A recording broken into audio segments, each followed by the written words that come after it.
Olá, bem-vindos à aula de Sociologia. Eu sou o professor Ademir Matos e estou aqui para trabalhar mais uma aula com vocês. Vamos ver o que a gente vai estudar hoje? Vem comigo.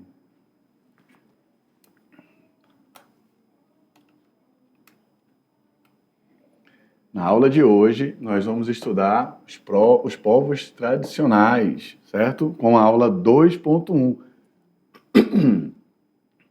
Primeiro a gente inicia com as sociedades tradicionais, depois as sociedades dos Andes, segue com as características das sociedades tradicionais, depois aglomerados, populacionais pequenos e homogêneos. Depois temos a pequena divisão do trabalho social, a localização do espaço rural e as atividades produtivas agrárias. E vamos para o último bloco, que seria a centralidade da dimensão religiosa, a hierarquia, a noção de tempo, conhecimento e autoridade e a memória. Vamos lá, então?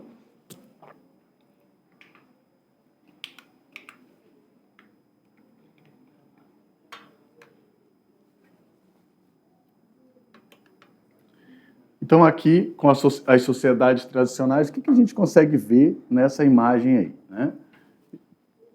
Nós podemos ver aqui, observar nesse quadro, né? Nós temos várias pessoas, né? Crianças, jovens, adultos mais idosos, né? E aqui, mesmo sendo uma ilustração, a gente consegue perceber uma variedade de cores, né? De pele, variedade de traços culturais, né? Aqui, né? A própria vestimenta que eles usam, as pinturas que a gente vê no corpo deles, né? Tudo isso influencia diretamente na cultura que a gente está vendo, certo? Então, quando a gente fala de sociedades tradicionais, a gente está falando do quê? Né? De sociedades que já estão ali, carregam uma tradição passada de povos para povos, né? De pai para filho, de pai para neto e assim por diante. Por isso, a imagem aqui carrega também esse traço de terem pessoas de todas as faixas etárias, ou a maioria delas, né? Então, as sociedades tradicionais, o que são? Né? Acompanhe comigo aqui no quadro.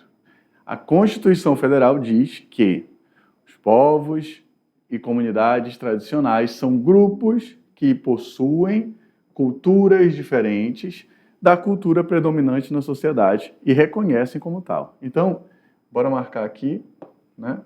Culturas diferentes. Então, se eu tenho uma cultura que ela diverge, né, que ela é diferente da cultura predominante, daquilo que a gente está vivendo hoje atualmente no cotidiano, no corriqueiro, né, nas cidades e nas comunidades, esses povos, né, eles se diferenciam por quê? Justamente por causa das tradições, dos símbolos, né, das danças, da mitologia e tudo aquilo que cerca essa cultura. Vamos continuar aqui. Povos e comunidades tradicionais, né, são grupos culturalmente diferenciados e que se reconhecem como tais, que possuem formas próprias de organização social, ocupam e usam territórios e recursos naturais como condição para sua reprodução cultural, social, religiosa, ancestral e econômica, né? Então aqui nós temos alguns tópicos importantes para a gente trabalhar. E, por fim, eles utilizam conhecimentos, inovações e práticas, né, gerados e transmitidos pela tradição, que eu havia falado ainda há pouco, quando falávamos no outro slide. Então, aqui, o que a gente pode ver? A gente pode dizer ler, né, que aqui eles ocupam territórios, né, ou usam territórios, aqui, e recursos naturais. Aqui a gente pode pegar como exemplo os indígenas, os quilombolas, né, que eles têm territórios e tudo mais, lutam por esses territórios, porque até hoje as guerras, né, das pessoas que estão na cidade, dos grandes latifúndios ou aquelas grandes pessoas que têm grande quantidade de terra, querem ainda se apropriar e, para isso, usam da força, da influência política e tudo mais. Então, deixa eu apagar para a gente ficar só com essa parte do... Isso. Então, vamos falar só desses tópicos aqui, não. Eles ocupam esses territórios e usam, né, além dos recursos naturais, como condição para o quê? Para eles reproduzirem a cultura deles. Aí entra a questão do artesanato, seja vasos, sejam bijuterias, assim, feitos com sementes, né, e tintas naturais. A questão social, né, como eles se relacionam, a língua que eles falam, né, a tradição de manter isso daí, a própria religiosidade ou a mitologia, no que eles acreditam, né, no que eles reverenciam, a natureza, os ancestrais deles e assim por diante, que entra aqui, né, diretamente ao próximo tópico, e a questão econômica, né? Então, dependendo do povo, a gente tem hoje regiões, aqui mesmo em Rondônia, cidades que têm indígenas, comunidades indígenas que estão com um café, que tiraram excelentes notas, e eles já têm ali apoio de ONGs, SEBRAE e tudo mais para poder desenvolver e saber como organizar essa questão econômica e a questão financeira de tudo aquilo que eles produzem, desde o artesanato até um café que é feito produzido para exportação. Continuando aqui, né? Caboclo, mameluco, cariboca ou curiboca. É o mestiço, né, de branco com o índio, né, ou indígena, tá? Também era a antiga designação do indígena brasileiro.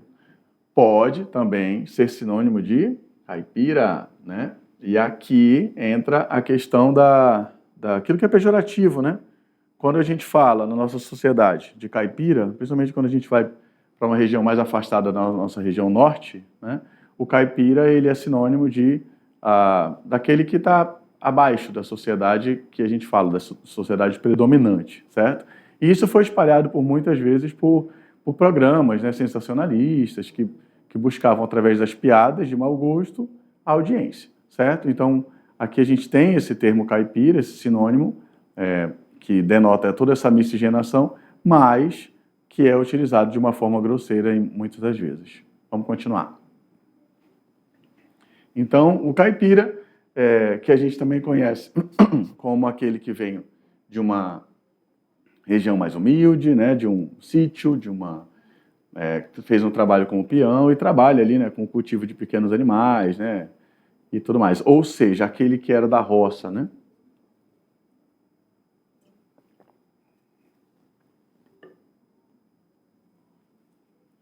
Os caboclos formam o mais numeroso grupo populacional da região norte do Brasil, Amazônia. E de alguns estados da região nordeste do Brasil, né? Então, se a gente for pegar aqui para traçar uma pesquisa, os caboclos estão especificamente na nossa região, né? Em grande parte na nossa região norte da Amazônia.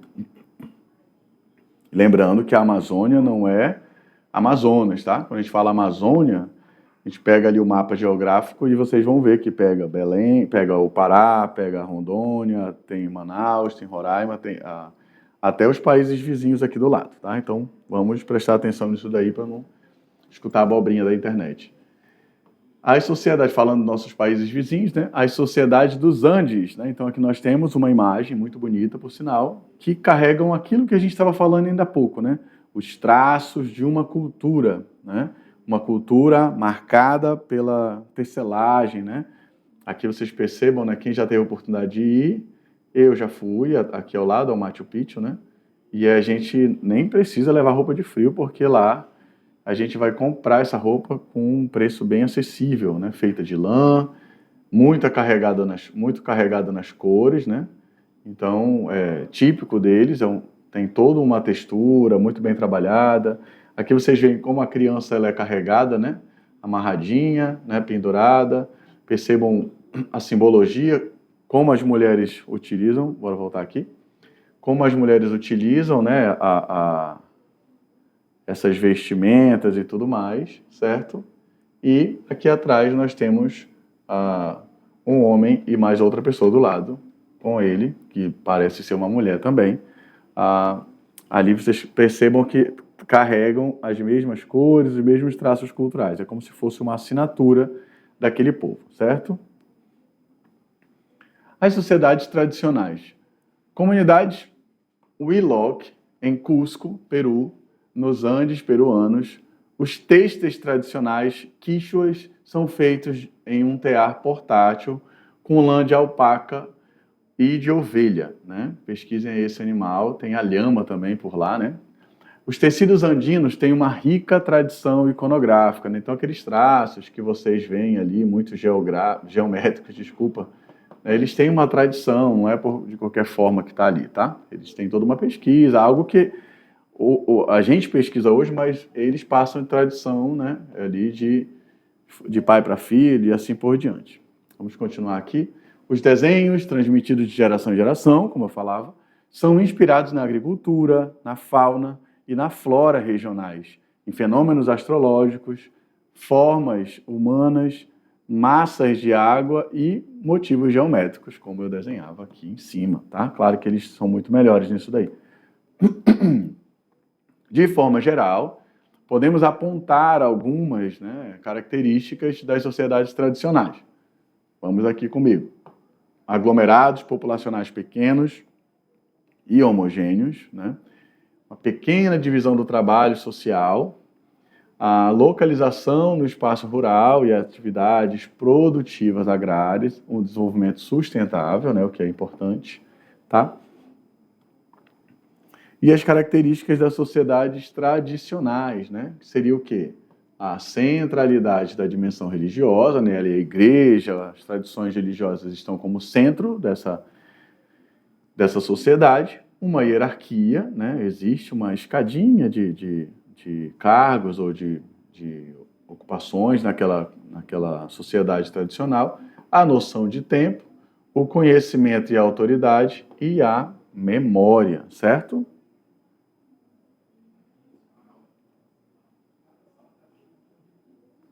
Características, né? Os grupos, os pequenos grupos, os grupos homogêneos, tá? Encontramos nessas sociedades uma baixa densidade demográfica e uma profunda homogeneidade, o quê? Física, cultural, econômica, religiosa e o que mais puder vir, né? Então, são poucas pessoas, né?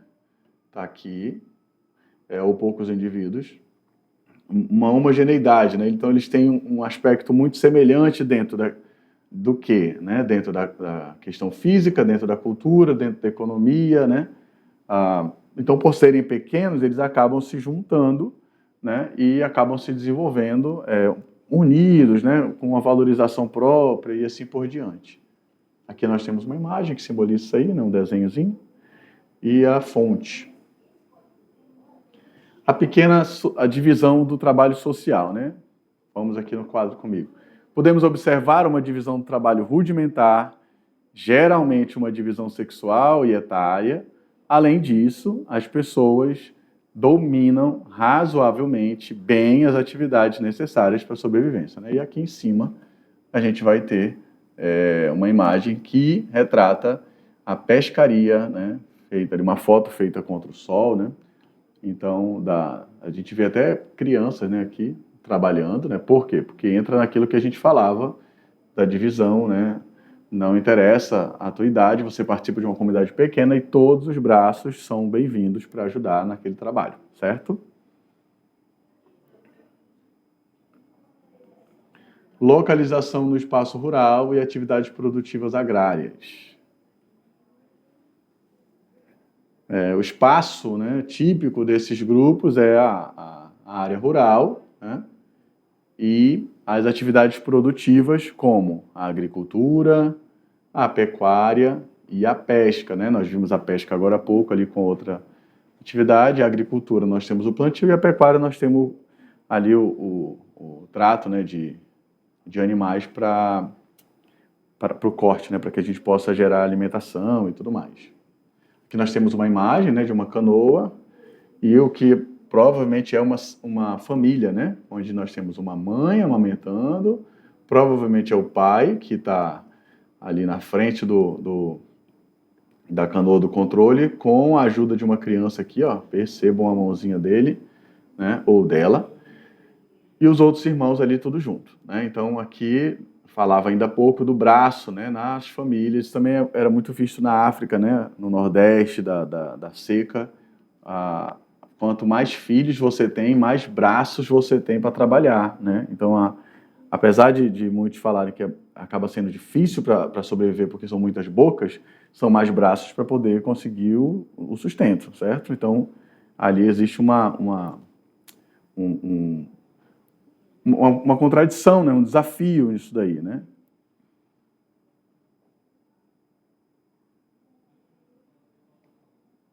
Centralidade da dimensão religiosa, né?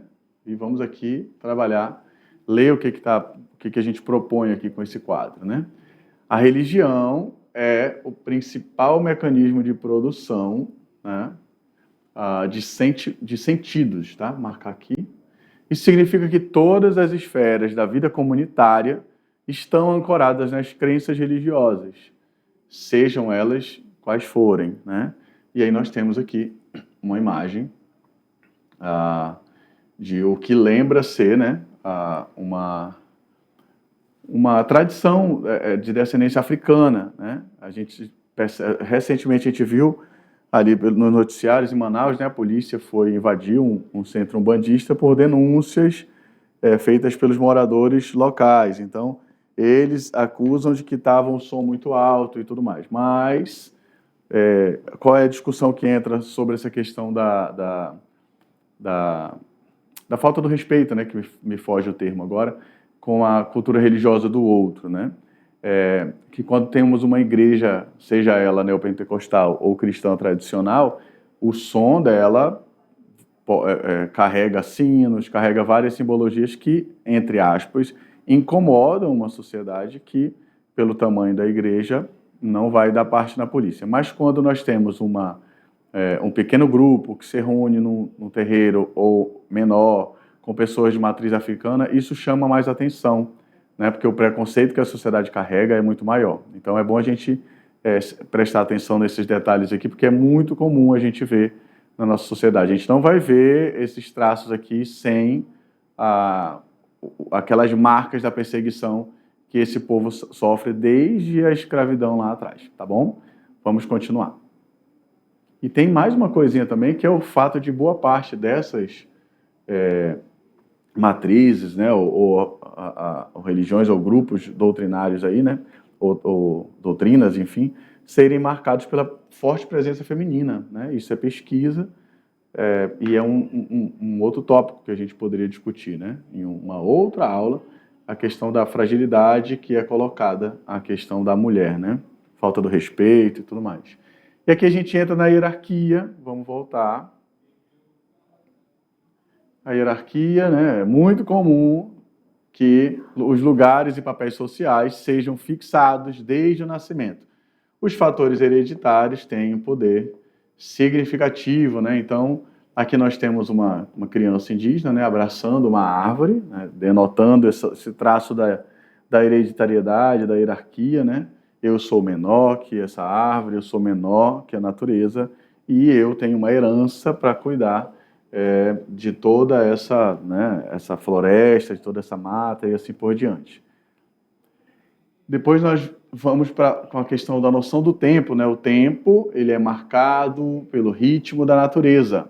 Não há uma associação entre tempo e produtividade, né, agilidade ou pressa, né? Então, na sociedade que nós vivemos hoje, tudo está relacionado à produtividade. Então, se você não fez isso, você não produz. Se você não fez isso, você não acompanhou o fulano, certo? E tudo tem que ser ágil, tudo tem que ser na questão das máquinas, né? Assistam lá Tempos Modernos, que costuma ser citado em diversas disciplinas, né? E existe uma pressa, né? Os níveis de estresse e ansiedade estão lá em cima, né? Recentemente, um jovem ou alguém, conversando com uma inteligência artificial, falou que queria viver mais de 100 anos, né? E aí a inteligência artificial respondeu que o segredo estava na questão de não ter estresse. E o que é quase impossível na sociedade que a gente vive, né? Porque é uma sociedade carregada pela pressa, pela ansiedade, pela produtividade, pela agilidade, né? E assim por diante, por números. Conhecimento e autoridade, né? Existe uma dimensão do conhecimento referente à tradição que é dominada, por idosos, pajés, curandeiros, etc. Tais conhecimentos conferem autoridade para quem os exercem, né? Então vamos marcar aqui como é que funciona isso daqui, né? o conhecimento e a autoridade. Não deve ser comum para a maioria de vocês, né, pela idade, quando se estuda no ensino médio, a visita, né, aqui a curandeiros, as benzedeiras que existiam nos bairros e tudo mais. Mas quando nós não tínhamos os postos de saúde como nós temos hoje e tudo mais, nós costumávamos ter uma benzedeira no bairro, né? Isso nos interiores, eu falo da cultura de onde venho. Aí aquela benzedeira era a mesma parteira, era a senhora que conhecia, normalmente era uma senhora negra muito conhecedora das tradições, e aquela senhora fazia algum chá, ela dizia onde é que tinha que pressionar, qual eram ali os exercícios que tinha que fazer, o repouso, né? Então, ainda hoje, nós temos vários trabalhos ali, né, de médicos que contam com o apoio das parteiras do Nordeste e assim por diante. Então, os idosos, os pajés na cultura indígena, eles representam isso, né? Essa valorização de quem já tem uma idade avançada, mas carrega consigo os traços da experiência. Vamos continuar aqui. A memória, aqui, né, que antes de passar, finalizando esse slide aqui, né, a gente tem uma pessoa aqui trocando percebam os símbolos, né? A gente vê claramente aqui que nós temos uma cultura que visita e uma cultura que parece pertencer ao lugar, né? Pelos traços das cores, dos símbolos e assim por diante, né? E passamos, sim, agora para a memória, né? A memória coletiva se expressa nos mitos, ritos, né? Símbolos, músicas e assim por diante.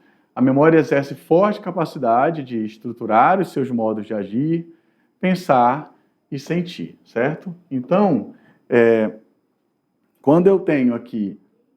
eu tenho aqui uma imagem onde nós temos desde crianças, né, a adultos, em uma espécie de roda, de ciranda e assim por diante.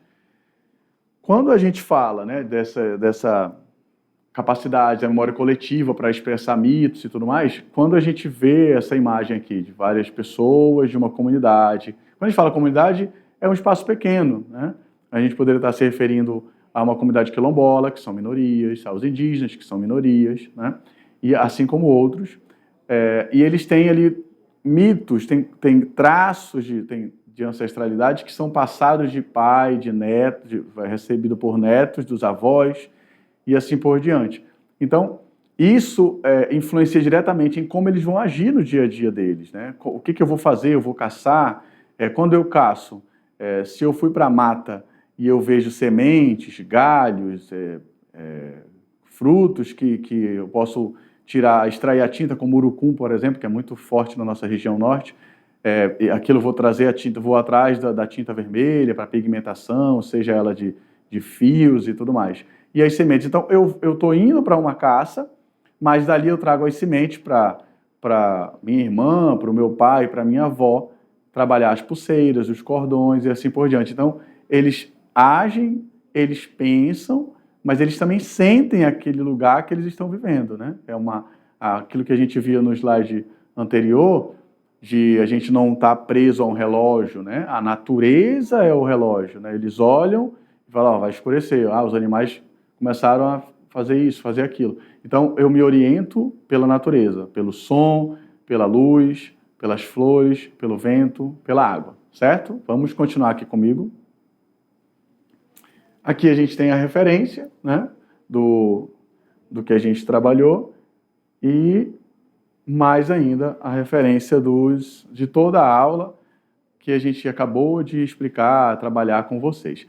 Eu agradeço a participação de vocês, espero que vocês tenham entendido, né? E espero poder contar com vocês na próxima aula. Até lá. Tchau.